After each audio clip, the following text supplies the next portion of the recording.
Lu tahu nggak? Jepang di era Sengoku punya satu samurai yang namanya bikin daimyo seluruh Jepang mikir dua kali sebelum nyerang ke dia. Orang yang dijuluki macan dari Kai namanya Takeda Shingen.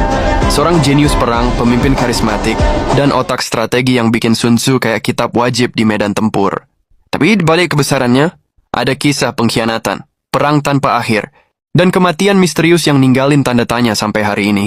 Shingen lahir tahun 1521 dengan nama Takeda Harunobu, putra sulung Takeda Nobutora, penguasa provinsi Kai, sekarang Yamanashi. Dari kecil dia udah beda, cerdas, ambisius, dan sadar satu hal, buat memimpin. Lu kadang harus ngelawan darah sendiri. Di umur 21 tahun, Shingen ngelakuin hal paling nekat yang bisa dilakukan anak manapun. Menggulingkan ayahnya sendiri. Dia usir Nobutora ke surga dan ngambil alih klan Takeda secara paksa.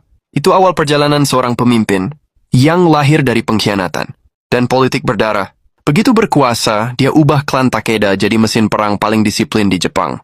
Tapi bukan cuma otot, dia punya otak militer luar biasa. Shingen mengadopsi filosofi Sun Tzu dan ngerangkumnya dalam 4 kata yang melegenda di benderanya. Furin Kazan, cepat seperti angin, diam seperti hutan, serang seperti api, teguh seperti gunung. Prinsip itu bukan cuma semboyan, tapi cara hidup pasukannya. Kavaleri Takeda dikenal sebagai pasukan paling berbahaya di era Sengoku. Cepat, brutal, dan taktis. Tapi di dunia yang dipenuhi ambisi, bahkan jenius perang butuh rival. Dan bagi Shingen, rival itu adalah Uesugi Kenshin dari Echigo, sang dewa perang yang sama tangguhnya. Selama bertahun-tahun mereka saling serang, saling uji strategi, tapi juga saling hormat. Rivalitas mereka mencapai puncaknya di pertempuran Kawanakajima, 5 kali bentrok dalam 12 tahun. Pertempuran keempat jadi legendaris.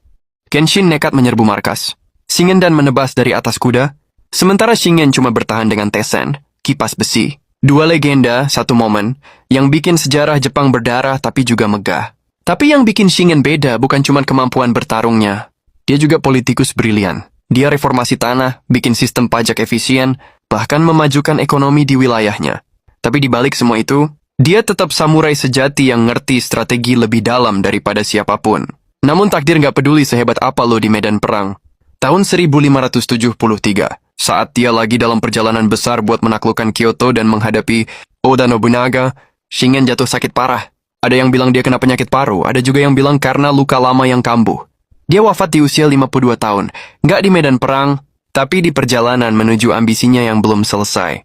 Sebelum mati, Shingen ninggalin pesan terakhir ke para jenderalnya, jangan biarkan siapapun tahu aku sudah mati selama 3 tahun.